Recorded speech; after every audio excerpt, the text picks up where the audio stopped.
If you want to get the maximum amount of profit from a website, you need to get as much traffic as you can. If you want to get the maximum amount of traffic to your website, you need to get to the top of Google. And if you want to get to the top of Google, you need SEO, or search engine optimization. Search engine optimization is the process of optimizing a website so that Google will be more likely to index it and ensure that it ranks highly for the most relevant keywords and phrases. For example, if you have a website that sells hats, then you might try to get it to rank for the phrase "buy hats online." To do this, you will go through an optimization process that would involve both on-site and off-site strategies. With any luck, you would eventually be able to get your website to the top of the SERPs, that's the search engine results pages, for that term, and thereby attract a huge amount of traffic. More importantly, that traffic would not just be from random visitors, but would instead be from specific people who are looking for hats. Better yet, those people will be looking for hats at the very point they came to your website. Why else would they search for hats? Which means they're ready to buy, and it should only take a small push to get them to make that decision. SEO can be a slow-going process, but it's still possible to climb the ranks and get your website to a point where it will start getting more and more organic traffic from searches. SEO essentially works by attempting to second-guess the algorithms used by Google to decide which sites to index and where to rank them. Google works by using bots, an index, and an algorithm. The bots, also known as robots or spiders, are small pieces of code designed to head out onto the web and look for content. They read web pages and they add that content to a massive index which Google can use as a reference. From there, Google will then use an algorithm to identify which content in that index is relevant to which search and which is offering value to the end user. Ultimately, the aim of Google is to help people find interesting content that will be relevant to what they're looking for. This involves a lot of factors, and the algorithm will look at how many links the content has, how visitors behave on that website, and the use of key phrases within the content. If a word or phrase is repeated often enough, then it is possible to deduce that said word or phrase is likely to be the subject matter, and thus should come up in searches for matching terms. SEO basically works by predicting and guessing how the algorithm works, because no one can be completely sure, and then using that information in order to engineer your website to get the maximum number of hits. It means gaming the system, and this in turn can allow you to trick Google into believing that your site should be number one. Of course, it's not quite that simple though, and actually, as we dig deeper, we'll see there are other more efficient ways of looking at SEO. Apart from anything else, Google is constantly updating its algorithms, usually with words beginning with P like penguin, panda, and pigeon, and that means second-guessing Google can get you into trouble. Being effective at SEO means having an up-to-date understanding of how it works and knowing the core principles that underpin the different strategies. That's where this video series comes in. Keep watching and you'll learn which old, outdated strategies you need to avoid, how to work with Google to get the very best results, and how to future-proof your site for upcoming changes. This is the modern guide to SEO for modern marketers and site owners. This is your SEO Bible and your key to unlocking incredible success on the web. We're going to start this series with a little history lesson. Why? Because understanding how SEO used to work, how it has progressed, and what you now need to avoid is a very good way of creating context and helping you to understand what SEO means today. When SEO was first born, Google's algorithm was a lot simpler and manipulating it to your own ends was a lot easier as a result. Back then, Google looked at two key factors in determining its rankings. Those factors were keyword density and links profile. Your links profile, also called your backlinks profile, is essentially determined by how many links you have pointing to your website coming from other sites. This serves two important roles. Firstly, links help Google's robots to find your website. Bots crawl the web by reading content and following links from one site to another. If you have a link on a site that Google has already indexed, then this will allow it to find yours and add it to the network. At the same time, Google views links as testimony, assuming that a website would only link to another website if it thought said website was good and had something valuable to offer its users.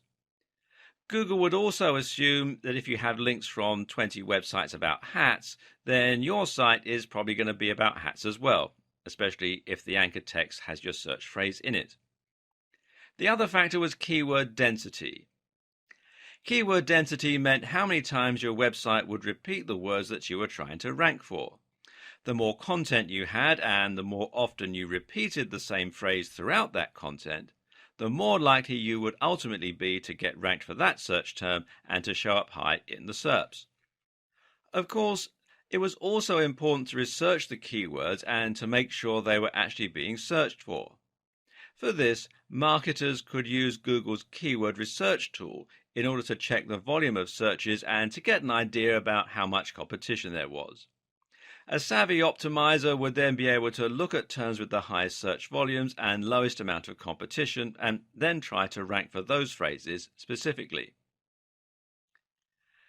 This simple algorithm makes a lot of sense in theory and should have helped Google to find content that people will be looking for quickly and easily. It would read the content in order to see which site was the most relevant for that term, and it would look at which sites had the most links from other websites. But the problem was, people eventually cottoned on to the way this worked and began to take advantage of it. Search engine optimizers realized that all they had to do to get to the top of Google was to create as many links and as much content, with keywords, as possible. So webmasters began to spam link directories and content farms, submitting their links everywhere they possibly could. They began to pay other content creators to place links on their pages, and they would also trade links. Most websites ended up with a massive list of links somewhere on one of their pages, and these would just be other random sites that had contacted them and asked to exchange links. Worse was what started to happen to content. In a bid to create as much content as possible and to use the keywords as often as possible, creators began to churn out content in huge quantities while giving no regard to quality. They also began using keyword stuffing, which essentially means repeating keywords over and over again, even when it doesn't make any sense. A typical website from the early 2000s might read, "Are you looking to buy hats online? Then you have come to the right Buy Hats Online website. This is the best place to buy hats online for anyone who wants to buy hats online, Carolina." As you can see, this content is completely nonsensical and will be highly off-putting for any real visitors looking to make a purchase. And then it got worse still. Creators began to actively steal content from other site owners and spin it in order to make it unique. Now, Google won't rank duplicate content, otherwise it would risk making every search result identical. So content spinning, as it came to be called, essentially means that you're taking an article or a blog post and using software in order to exchange many of the words for synonyms. So a sentence that read, "These are the softest, warmest and most attractive hats on the net," would become, "These are the most comfortable, most insulating and most beautiful hats on the web." And because the site owner didn't have to write that content themselves, this meant they could publish thousands of posts in a short space of time and bomb Google. Well, that's the theory at least. The reality is that, unfortunately, most spinners do this instead. These is the squitty-ish, hottest and very best beautiful hats on the fishing net. Again, it's just gibberish. So, by placing thousands of links on other sites, using their keywords as the anchor text, and by filling their sites with tons of useless content, website owners were able to get themselves to the top spot of Google. This system was so easy to abuse that some people could even get completely unrelated websites to the top of specific SERPs against the owner's will.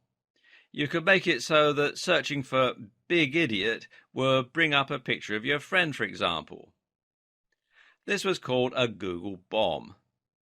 Obviously, this started to make a mess of Google's results, and so Google had to adapt and get smarter. Because of all the abuse we talked about in the last video, Google had to change and adapt to maintain its spot as the #1 search provider. And to do that, it had to clamp down hard on those who were gaming the system and penalize sites that were cheating to get to the top spot.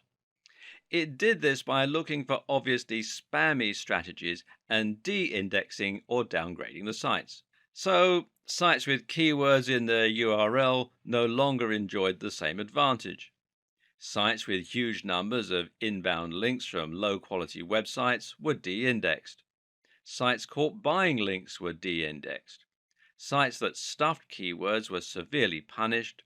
Sites that have lots of backlinks with the same anchor text were treated as highly suspect, and the list goes on and on. Meanwhile, Google started to show preference towards sites that were longer, that linked out to other quality resources which previously would have hurt your SEO, and more. These changes came in the form of algorithm updates, which had recognizable animal names and which got a lot of press from the internet marketing community at the time.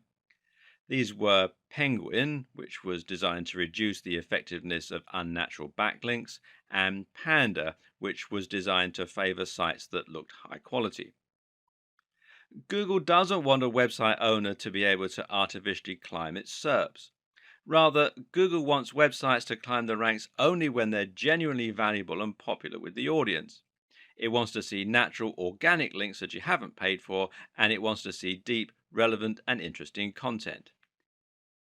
The old techniques that were once used to spam Google became known as black hat SEO, and the industry entered a dark period. It's hard to overstate just what the impact of these algorithms changes had on the SEO industry at the time, and on countless other industries as well.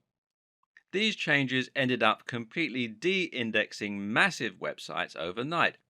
Sites that had followed conventional wisdom to get to the top spot on popular search were now completely de-indexed, cutting off the vast majority of their traffic and sales. This led many to proclaim that SEO was dead, that it was no longer possible to game the system because you would be penalized for buying links or for stuffing keywords. And even if someone could break Google's new algorithm and work out a new way to game the system, it would only be a matter of time until Google changed its algorithms again. The industry as a whole was in trouble, and SEO became a dirty word. Many people felt that SEO and black hat SEO were synonymous, and more people began to turn to social media for marketing, with the likes of Facebook and Twitter massively on the rise. But was SEO really dead? Not at all. It was just going through a metamorphosis. SEO is not the techniques we use to get our sites to the top of Google. SEO is simply the objective of getting to the top of Google. Any technique you use to try to get more attention from Google could be considered SEO. So, if Google wants us to create a high quality website, then creating a high quality website becomes SEO. The hard part is just unraveling what Google's idea of a high quality website should look like. Keyword research is still useful, for example, but we now know that Google doesn't want us to overly stuff our websites with those search terms. Instead, the recommendation hovers at around 1 to 2% keyword density. So, if you write a long article and include the search term a few times, that should be enough, as long as it's also in your code a little or in your file name. It's also worth noting that Google looks for keywords in specific places in your content and gives those extra value. Google will consider it a strong sign if your keywords are used in your headers or in the first paragraph of your content. Google also looks for synonyms, though, and related language, which is something that we'll discuss more later on. And it no longer cares about how many links you can get. It cares far more about how high quality those links are. So, if your links are from lots of highly trusted websites, then you'll find it does great things for your ranking. Google is also now looking at things like bounce rates, how long someone spends on your website, and it's looking at how your site renders on mobile and how quickly it loads. You can now get penalized for typos and mistakes. And Google is also looking at social sharing signs. If you have lots of plus ones from Google Plus, for example, then this can have a large positive impact. In short, Google is looking for signs of quality, relevance, and great design. At the end of the day, Google does not care about you as a content creator. You're not Google's customer. Google's customer is the end user who searches for a key phrase because they want to get relevant information or find the answer to a question. So, if you forget the specifics and instead make your aim to deliver high quality content consistently targeted towards a specific subject matter, then your goals will be aligned with Google. That means Google will want to share your content with its users. And it means that each update and change Google makes should actually benefit you as a creator. This is what good SEO is about today. Forget trying to trick Google and instead think about your users and think about working with Google. Regardless of all the changes that have happened, it's still possible to separate our SEO into largely on page and off page. I'm going to talk about on page now and off page in the next video of this series, but both are important. On page, of course, refers to all the strategies that you can use within your pages to get Google interested in your site. This begins with content, and it begins with having a stronger understanding of the subtle changes Google has gone through in recent times. One of the first things you're going to need to do is to fill your site with great content and to use your keywords throughout. There's a fine line to be walked here. You need to repeat the phrase a few times to ensure that you create that association. But at the same time, you also need to make sure that you don't overdo it and thereby appear to be spamming. Too vague? Well, as I mentioned, it's now agreed that the optimum keyword density for on site content is 1 to 2%. This means you can use your phrase once every 100 to 200 words, but you also need to use your common sense a little. Some keywords are easier to use in a natural manner than others, and making sure your content sounds natural should always be the number one concern. Some keywords will be hard not to repeat 100 times. Others will never feel that they can come up naturally. The user always comes first, so if you can't fit the keyword in naturally anywhere, then just forget it and use it in your image, alt text, etc. The length of your post is also an important consideration. Back in the days of spammy SEO, almost every post was about 500 words long. Today, you'll have the most success by writing posts that are longer and more in depth. Imagine that your reader is going to sit down with a cup of tea and really dive deep into the subject. Yeah? That's the kind of experience you should be delivering. This has another advantage because it means that you can repeat your key phrase a lot more while keeping your density low. If you repeat your keyword 100 times and your content is 1,000 words long, then that's a 10% density. If your content is 5,000 words long, that's 2% density. Of course, 5,000 words is too long for most blog posts. Instead, the general consensus is that an ideal blog post will be somewhere in the region of 800 to 1,500 words. But again, remember that you serve your visitors first and foremost. These are the people that you want to impress, and that means you shouldn't worry too much about length. Do what comes naturally to your subject matter. Oh, and while you're at it, try to vary the length of your post a little.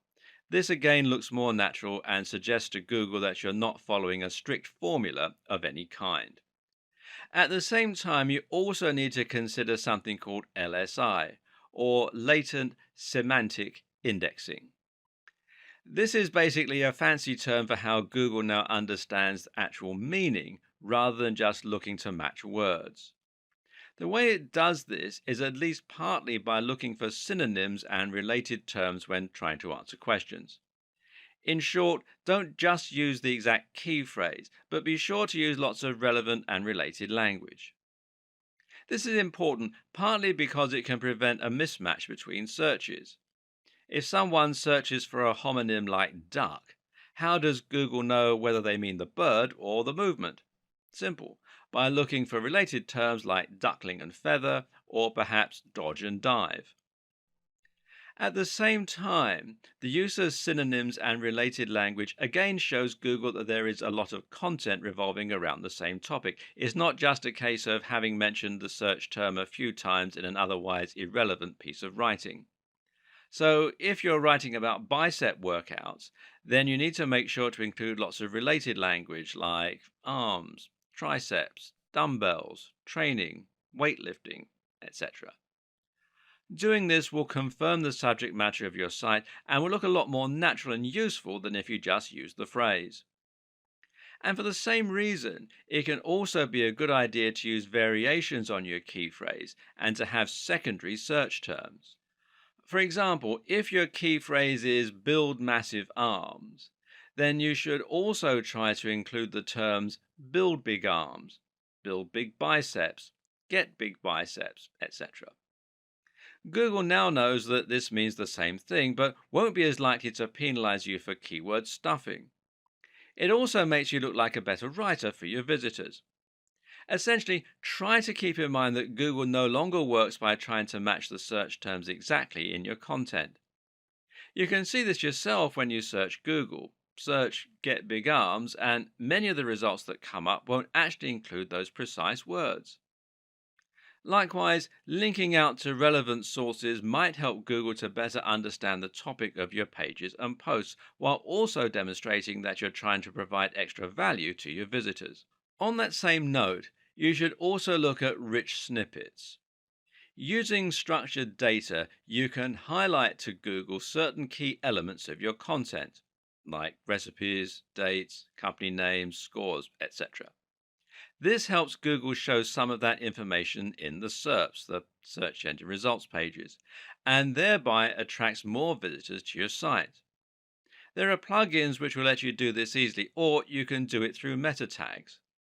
Either way, you'll use this to do things like highlighting the ingredients in a recipe, or the show times of a play, or the score in a review. This is important because it lets Google understand your content even better than it is already able to do. Google is no longer just a search engine, but rather an AI. This is the direction that Google is heading, and being able to understand and utilize this might just be the key to SEO success in the future. Right now, using structured data and rich snippets will allow information from your site to appear right in the SERPs. This way, if someone searches for a recipe, they'll be able to see the ingredients for your version before they even click on your link. This means your listing will take up more space and demonstrates the value of your site. In turn, this means you're going to attract more clicks than a site without that information. The next element of on-page optimization is the site design itself. Using breadcrumbs, for instance, can help a lot, as can using alt tags for your images so Google knows what they are. More important is the actual function of your website. Does the page load quickly? Is it mobile friendly? Mobile friendliness in particular is something you absolutely cannot ignore today. In terms of the actual design and function of your website, the main goals are to ensure that your site will load quickly and that it will look great on mobile. Again, this helps to keep people on your site longer because it will be enjoyable for them to be there. Avoid using too many plugins which will slow you down, and try not to inundate your visitors with adverts and popovers. Did you know that using light colors like light blues can actually help to keep people on the page longer by making them feel more relaxed? Consider this when picking your theme. Likewise, choose a theme that will adapt to the size of the display viewing it, and make sure you take advantage of things like caching to keep your site nippy.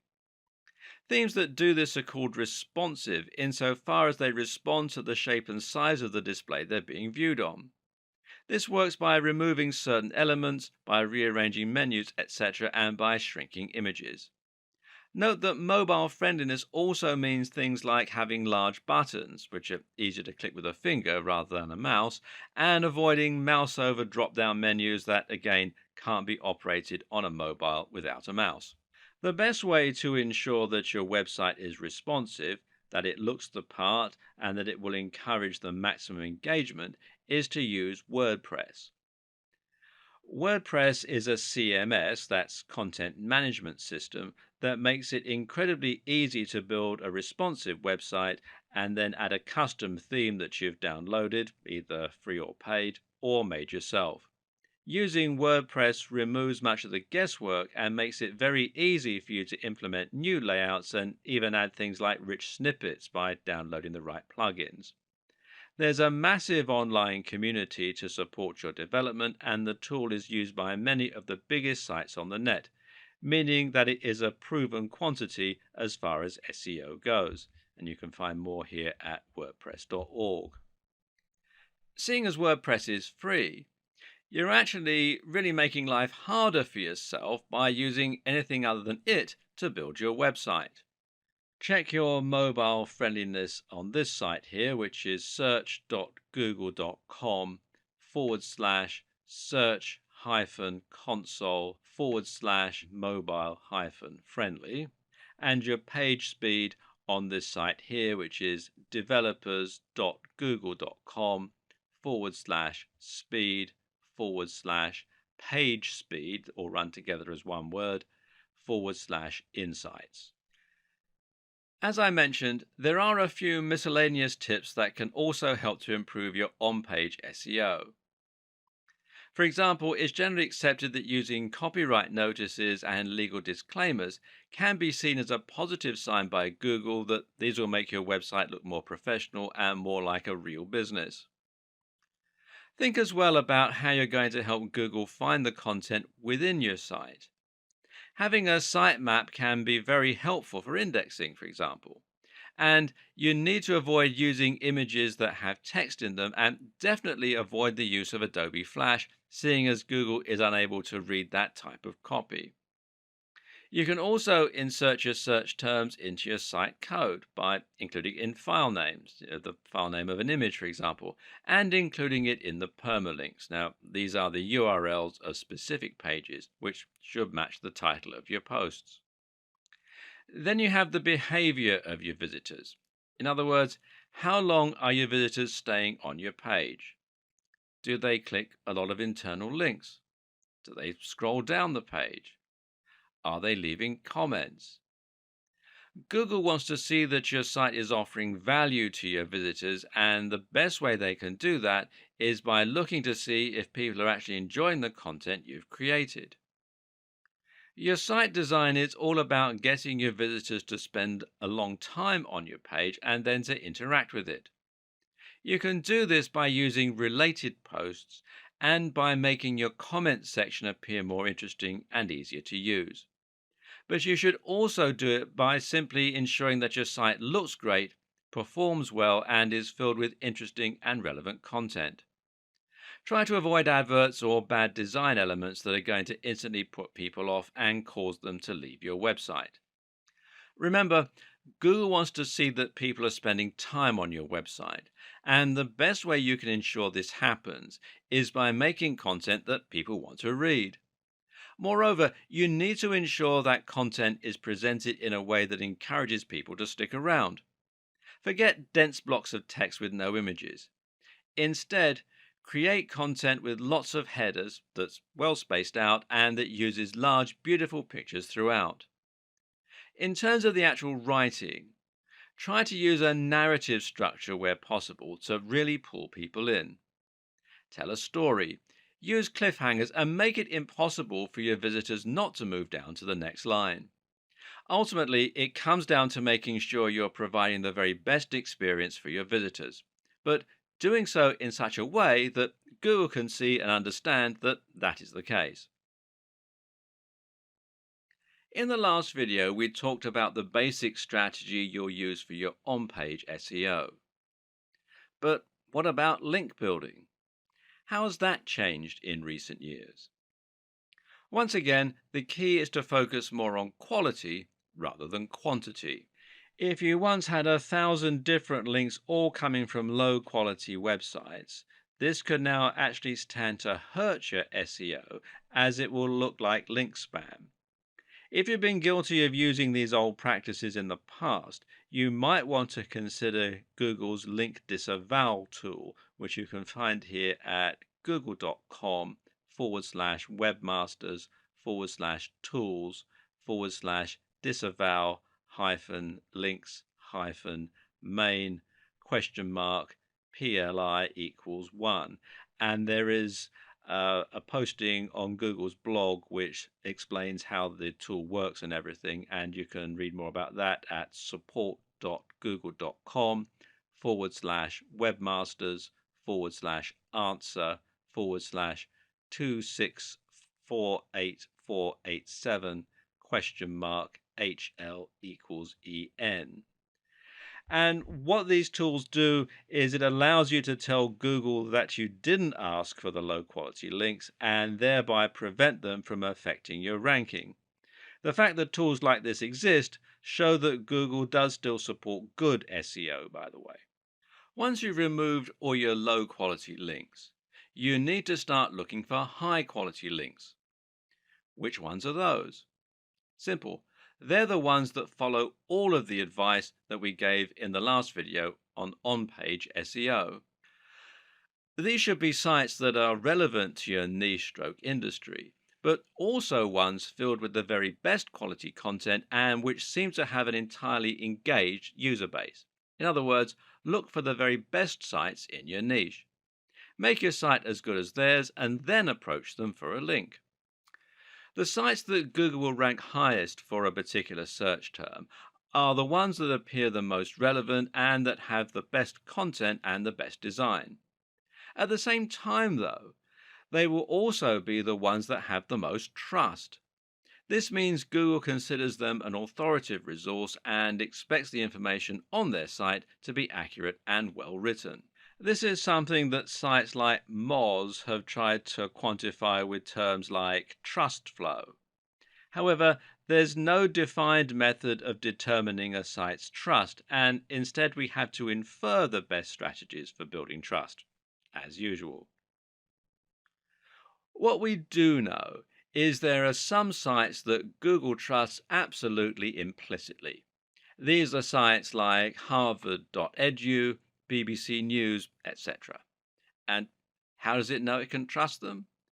Well, the current understanding is that Google will trust sites which either have a very well organized brand name, like the BBC or The Verge, or sites that have .edu or .gov domains. So, how can the rest of us thrive? Well, simple. We try to get links that come from those highly trusted resources. If you were able to get a link from BBC News, for example, this would absolutely transform your success. You would find you got hundreds of thousands of visits to your site simply from people clicking on your link, and this would result in hundreds or even thousands of dollars in AdSense and sales overnight. Meanwhile, if the content that was linked to was good, thousands of these people would post your link and share it. And more importantly, Google would sit up and take notice that the BBC had linked to your site. A highly trusted authority is linking to your site, suggesting that your site is also a highly trusted authority. This will be worth more to you than 1,000,000 links you bought, traded, or posted on link directories. If you can't get a link from the BBC, then where can you get a link from that will have a similar result?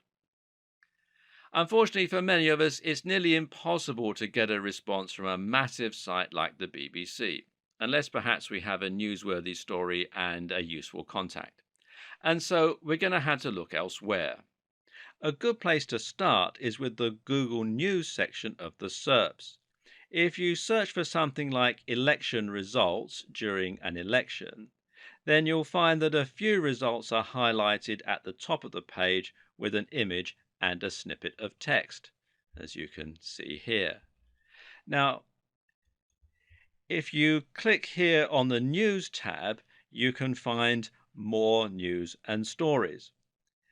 Now, these news stories aren't manually curated, but are rather selected from sites that Google trusts.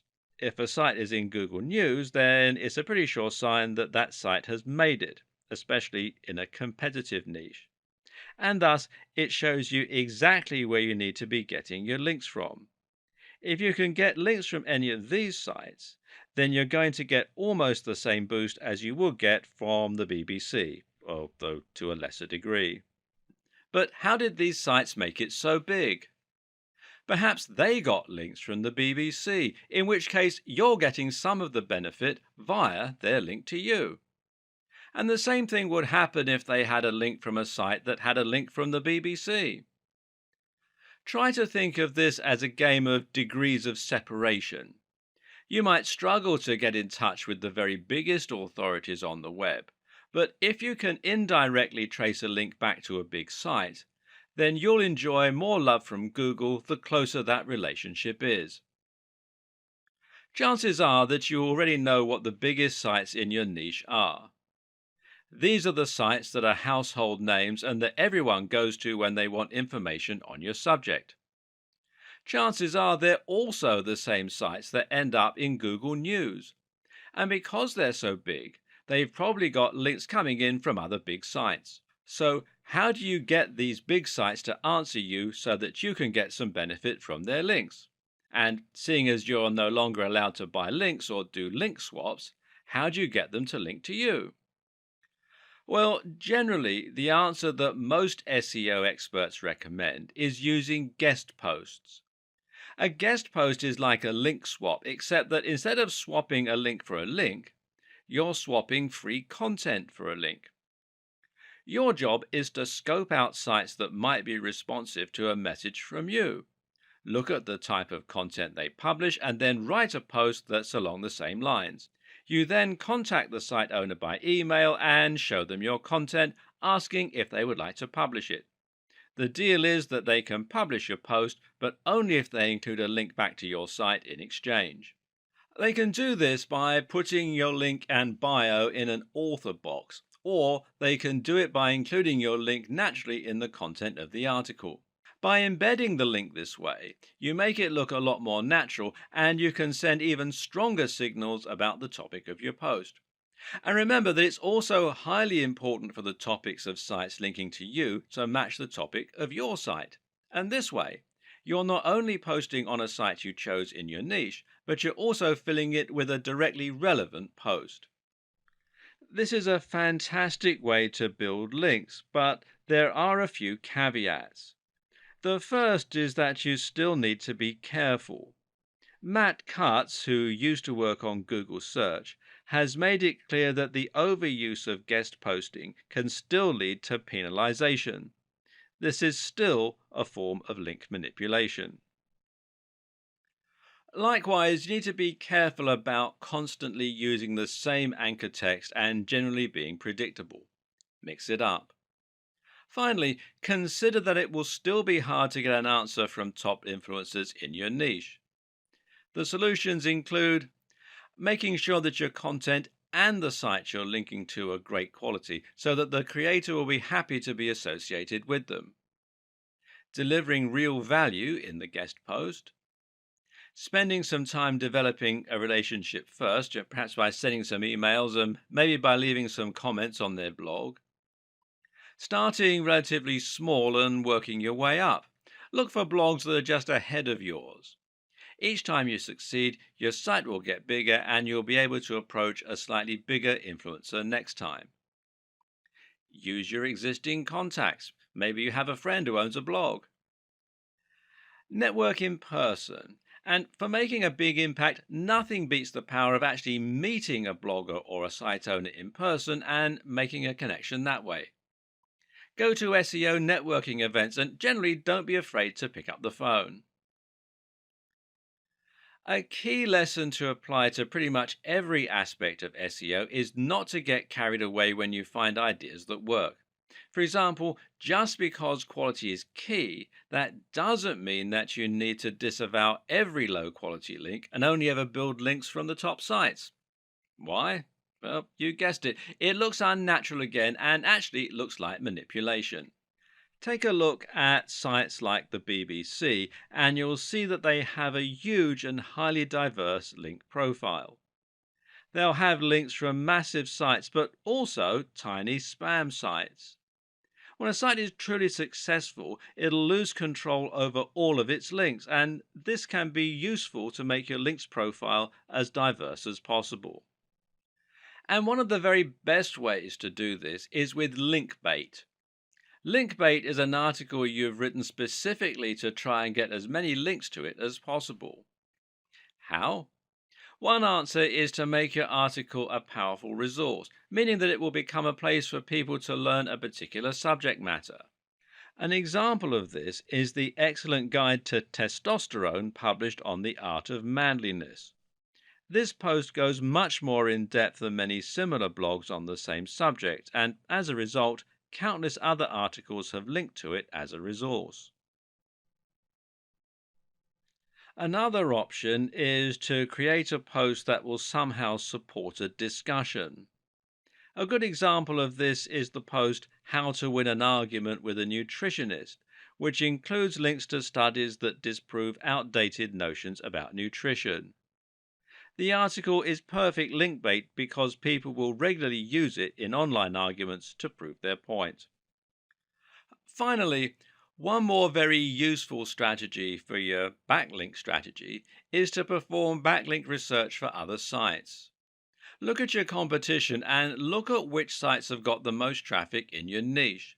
Then, once you've found which ones those are, try to get links from the same site. Not only does this method ensure that you're going after the right links that have a proven track record, but it also helps you to find links that are likely to allow guest posts. Good SEO means forgetting SEO and concentrating on your user. It also means forgetting SEO insofar as you're going to be trying to merge your different marketing strategies to create one bigger approach. It means trying to write amazing posts and share them on SEO so that you get more links, and it means writing great content that keeps people on your page longer. Stop thinking in terms of SEO and social media marketing, and instead think about your SEO in terms of content marketing. Regardless of your strategy, there is no doubt that content is absolutely the most important asset when it comes to attracting traffic and impressing Google. But just what is content marketing? Content marketing is about creating content that will help Google to find your site and posts and to ensure you rank highly in the search engine results pages. While this is a powerful and useful effect, though, it's actually only one part of what content marketing is all about. At the same time, content marketing is about building a relationship on your site and ensuring that people begin to trust what you have to say. It means demonstrating your knowledge and point of view to the point where people seek you out as an authority. Once you get to that point, you'll be considered an expert in your field and you'll be able to greatly influence your audience, possibly influencing their buying behavior. So, how do you get to this point? Well, the key is to think about the sites and blogs that have influenced you over the years and the ones you read regularly. This isn't about building trust with Google, but rather it's about building trust with your readers so they want to keep coming back. The main thing normally is delivering value. Each post you create for your blog should provide some useful and/or interesting information that is actionable. At the same time, it should offer something that isn't available elsewhere, and it should be in-depth and comprehensive. This differentness is incredibly important and is something that all too frequently gets overlooked. If you're trying to stand out in a crowded niche, say the fitness niche, then it's not enough to simply write posts on how to get abs or how to lose weight. There are countless articles out there with the exact same title and subject matter. Instead, you need to concentrate on offering something that will be different, which might mean writing about an entirely new training method, or it might mean writing about something that examines the psychological motivation to train. Always ask yourself, would you read that content? Meanwhile, you need to be consistent in posting this kind of content, and you need to be smart with your branding. Your brand needs to evoke your mission statement and your ethos. people should know from your website design and logo alone exactly what kind of subject matter you're likely to deal in and what they can expect from your site. This is also how you can build brand recognition and a consistent image across different forms of marketing, including on different forms of social media. Write for a specific type of person and try to make your brand into a movement with a clear objective. That way, people can actually get excited about you and will really get behind what you're trying to do. But the main goal is to offer consistent value and to become a source that people can start to trust. That way, when someone searches for an answer to a question, they might read your post and be impressed. If you then come up in the search results again, they might recognize you and be more likely to click your listing over the rest. Then they might decide to look around the rest of your content after they've been impressed a few times. Eventually, you'll become their go-to source for answers in your niche. Well done. You just won at content marketing. The key is to consistently deliver value so that people come to your site for answers. And this is also, ironically, what will get other good sites to link to your site. This is the perfect example of emergent SEO. In this case, you're working with Google by writing amazing quality content, and Google is rewarding you. This is how you truly grow in an organic way. And content marketing like this also makes a lot of sense from a business perspective. That's because people will be much more likely to buy from you if they recognize, know, and trust your brand. If all of this is sounding a little complex, you might be considering skipping the hard part by outsourcing your SEO. But can you trust an SEO company to do the best possible job for your site and for your brand?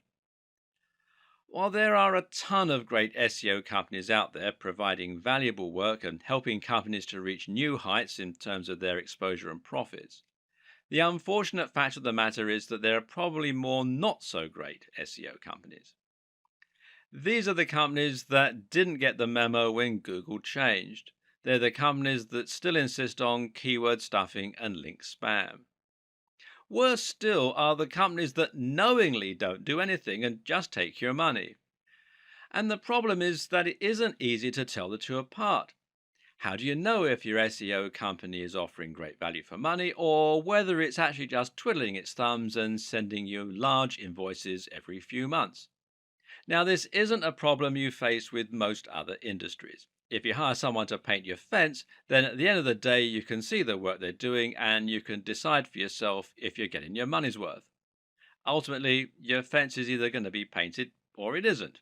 There are no half measures.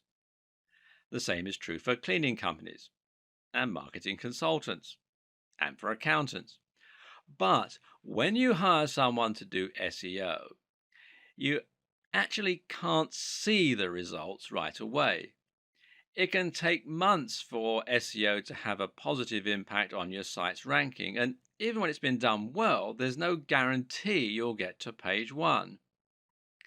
And worse, most people don't have a comprehensive knowledge of SEO, and so they don't know what the companies should be doing to help them get the best results. How can you check on someone if you don't know what they're meant to be doing? In fact, even if you handle SEO yourself, it can still be hard to know if it's working or not. There are some metrics and tools you can use to measure how well your site is doing, though, and I'll talk about them in the next video. Because some SEO tactics take a while to bring traffic to your site, sometimes it's hard to track whether your SEO campaign is working or not, especially if you're outsourcing the process to an SEO company. One thing you can do, though, is to ask the SEO company to provide you with the metrics regarding the SEO campaign, and some of these metrics can be more useful than others. You can ask for the number of links that have been built, for instance. Ask for the page rank of the pages where those links have been built, although page rank is now largely a depreciated measure. And use everything you've learned in this video series to ensure that those are high quality links and not just link spam. You need to think about long-term results, not a short-term boost. And you can track changes in your position in the SERPs, that's the search engine results pages. Many SEO companies will use tracking software which lets them see your site climbing the rankings for different terms over time. They can use these to deliver you a report showing how your site has climbed since their intervention. If you're handling your own SEO, you might still choose to use a tracking tool in order to keep an eye on your success over time and ensure that your efforts are getting results. But what does any of this tell you? Because here's something else to consider. Getting to the top of Google is not the end goal. Even if you get to the top of Google, there's no guarantee this will bring more profits for your business because you need to ensure that the people finding your content are targeted and that those people are converting. Or, to put it another way, all that really matters is the bottom line. If you're a business and you're paying for SEO, you'll need to know that you're getting more sales because of that SEO and you're earning more money. This way, the SEO is offering ROI, which means it's been money well spent. Savvy companies track the ROI of their SEO spend by using a tool called Google Analytics. This is the most well known analytics tool for webmasters and marketers, and one particularly useful feature it has is the ability to set a goal and then track the traffic that makes it to that goal. If you're trying to sell a product, your goal might be the thank you page people get directed to after a purchase. This allows you to see not only that you're getting more traffic, but also that you're getting more targeted traffic that's actually converting. Better yet, Google Analytics will be able to tell you where those converting visitors come from. And specifically, you'll be able to see if someone who used your search term eventually ended up buying your product. These are people who have bought products from you because of your SEO efforts. If you hire an SEO company to help you rank for a certain search term, you're probably missing the point. A better way to approach this is to hire an SEO company to help you increase your profits or your brand awareness. Thus, the very best SEO companies are those which use a combination of different marketing tools, combining everything from SEO to social media to brand management. Part of this is choosing the right search terms. So, if you let your SEO company choose your search term and they don't increase your profits, they might be good at ranking, but it's not a good strategy. It's important to know whether ranking for the particular phrase you're interested in is actually going to translate into tangible results. The same is true if you're doing SEO on your own. And one way you can check how successful your SEO is likely to be before you spend lots of time and or money on it is to use PPC. PPC is of course pay-per-click. This is a type of advertising that involves paying each time someone clicks on an advert and visits your site.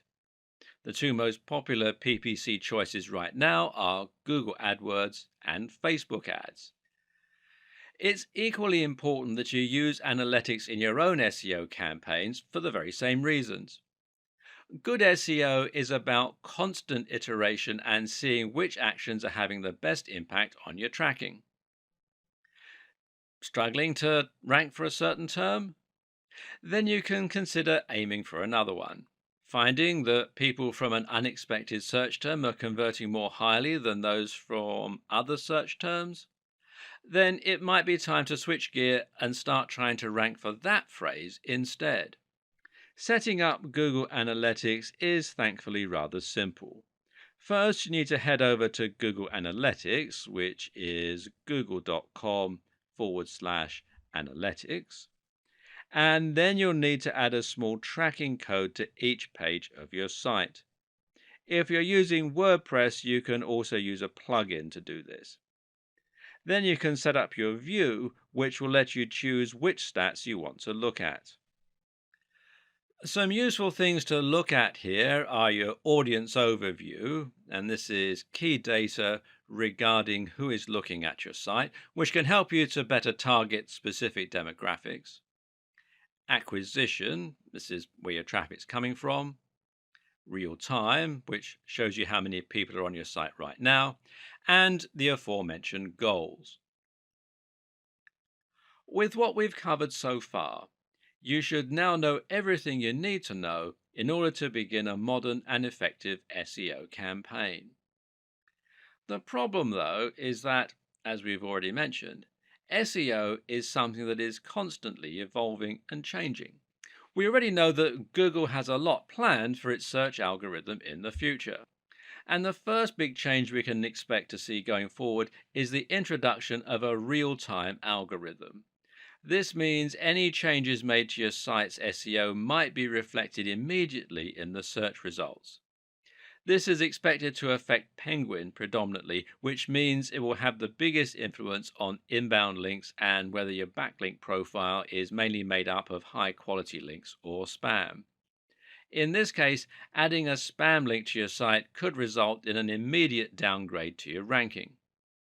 Likewise, though, the reverse could also be true. Using the disavow tool could help you to see an immediate recovery, while a very good link could result in an immediate boost to your site. It's also not too much of a stretch to expect that in future we might see this start to apply to other aspects of SEO, including the ranking of sites and pages. We already see newspaper stories appear very quickly in Google's search results.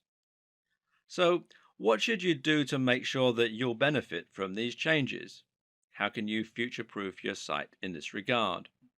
Well, one tip will be to stay on top of your links disavowing and to make sure you're constantly adding links and removing the unnecessary ones. In the future, bigger sites may need to have a whole dedicated team working on keeping their links profile healthy around the clock. Likewise, make sure to keep updating your site regularly and to keep the date as a schema in all your content. One good way to know what's coming in the world of SEO is to keep your eyes peeled to industry news sites and specifically to Google's own blog.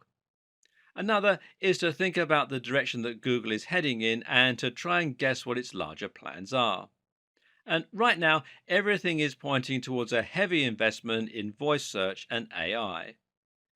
Google is not just a search tool. With the capability of reading and understanding human language, Google is an AI. And what's more, it's shaping the way we develop our content, whether we like it or not. And it is embracing this more and more with each new update and each new product. Google Now is the name of Google's assistant service that combines search, digital assistant, and all the data that Google collects about us into one incredible tool. This is the real reason Google had to move towards latent semantic indexing. It needed to understand the content rather than just look for matches. And this is why Google needed to start using rich snippets and structured data so that it could understand the key facts from the web. This is what allows Google to use its quick answers box. Ask Google, how old is Barack Obama? And it won't just bring up a website. It will tell you. And Google also has localization and previous query functions. These allow it to suggest searches based on what you had previously searched for. For example, if you often research a particular celebrity, then in the future, Google might recommend searches relating to that celebrity. Google's personalized search also takes this into account, while its local search ensures that it will also be able to find results that are relevant to the area you're in. All of this combines when you use Google Now via voice search through Google Allo or Google's new Pixel phones. Here, you're able to conversationally ask Google what time it is, what the highest mountain in the world is, how high is it exactly, all that sort of stuff. This is the direction that Google is moving in, but what does it mean for the future of SEO? Will creators miss out when Google starts providing visitors with answers without them needing to visit our pages? For now, creators can start to focus on the Google Knowledge Graph, which is what powers many of the more complex components on the SERPs. Use semantic markups to ensure that Google will be able to find the answers to your questions. Build authority so that Google will know to trust your site, and try to use nouns in your language to make it machine readable. Being featured in Wikipedia is also thought to be useful for KGO, that's knowledge graph optimization. Linking out to quality resources is also thought to be good for your KGO. Will you gain visitors from being featured in the knowledge graph? Well, perhaps not. But this is certainly an indication that you've gained Google's trust, and that can do a lot to help improve your brand awareness and to gain more trust from the users as well. For those reasons, it's certainly a worthy goal. We've covered an awful lot of ground and even speculated at what the future of SEO might entail. At this point, you may be wondering where to start and how to put everything you've learned into action. So let's simplify for a moment, shall we? Here are our key takeaways. First off, Google is getting smarter to the point of becoming an AI with a lot of personal information about its users. Google is increasingly understanding what content actually means rather than just what it says. You should not try to trick Google. Work with Google to provide your users with the most relevant, well informed, and entertaining answers to their questions. Prove that you are trustworthy by connecting as closely as possible to high authority sites. Use structured data to further explain your posts. Don't keyword stuff. Write naturally using synonyms, relevant terms, and lots of nouns. Build a brand and focus on consistent quality. Post regularly and build the trust of your users with content marketing. Use guest posts and aim for the sites that have Google's trust already. Think of SEO as one small part of a much more cohesive marketing strategy. Combine excellent posts with social sharing and link bait. And finally, measure and monitor what is working and update your strategy on the fly. Another tip is to make sure you do your research and examine which terms to target before you set out. But even more important than that is to choose the right niche. This means picking a niche that has a large enough appeal to give you a big market, but at the same time, it means picking a niche that won't be too competitive for you to make any dent in. Look for subject matters that cater to a specific audience and that people can really get passionate about. And make sure that you are passionate about it too, because when you really love what you're writing about, all the high quality content, all the great connections, and all the consistency really come to the fore.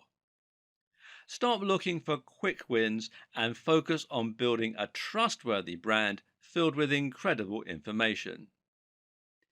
If you do that and you do just the smallest bit of marketing to give yourself a push, then Google's algorithm should do the rest and reward your enthusiasm.